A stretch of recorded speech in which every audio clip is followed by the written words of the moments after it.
Hey guys, it's Katie. Welcome back to my channel. Today I'm going to show y'all how I made this enormous dream catcher. This thing was so big I actually had to take it outside and hang it on the side of the shed just to get it all in one shot.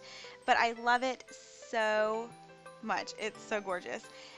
So to do the actual hoop part of the dream catcher, I used a hula hoop from the Dollar Tree, and then scissors and a glue gun, obviously, and then lots and lots of ribbon.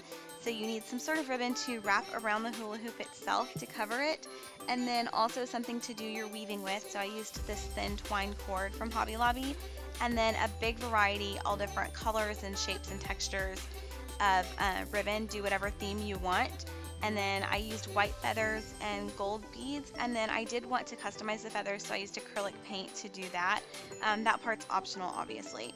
So the first thing you need to do is cover the hula hoop. I just would wrap the twine around. It was like a jute ribbon, add a little dot of glue, and then do a couple more loops all the way around until it was completely covered. The next thing I did, I didn't film doing it, but I took washi tape and I wrapped washi tape around at 16 equal spaced sections around the hula hoop, and this was just to give me guidelines for when I was weaving. It comes off later and it's optional. It just helped me out. So the first thing you're going to do is just tie a knot, and then you're going to start your weaving process. And to do this, you pull your twine across from one section to the next, and you're going to go under the hoop and then around the twine. So you're not actually tying a knot, but you're making a loop that's got a little bit of tension on itself. And I went under the hula hoop. You can go over, it doesn't matter, and you can even change it up as you're going. It's not a big deal as long as what you're doing is adding a little bit of tension every time you're looping around the hoop. So that first row, you're going to go all the way around, and then on your next row, you're going to, instead of attaching it to the hoop itself, you're going to start attaching it to the twine, like where you have that tension spot. And just do the same thing. I would go under the twine and then around itself, and so it was just making kind of a little loop there. At this point, I did start adding beads, and I was only adding one bead every time I did a loop. After that, I started doing two, and in hindsight, I really wish that I would have done two from the beginning. I just think it makes it look a little bit nicer, and I like all the sparkle on it. So just add a bead or two, and then go under your twine, and then just back around.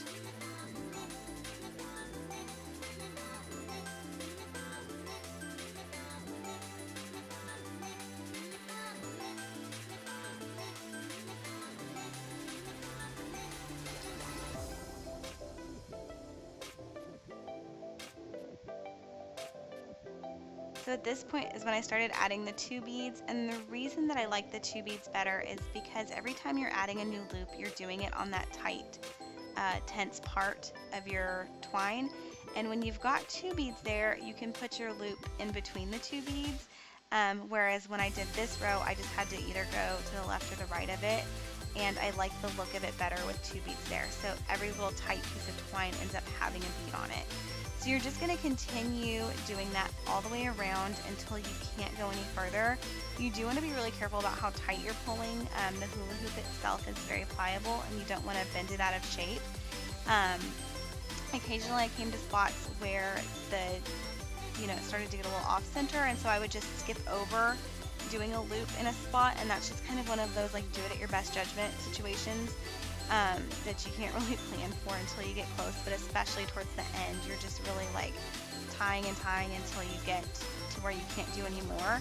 I will say with this project, the most time consuming part was definitely stringing those stinking beads onto that twine.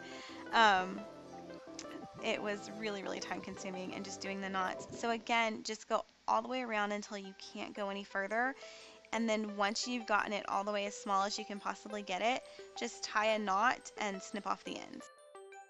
Then I started with my ribbon. I went from the widest ribbon all the way building up into the smallest ribbon. I would just cut it to the desired length and then add a little bit of hot glue and just sort of like wrap it around. I started off trying to tie knots, and I found that it was wasting too much ribbon.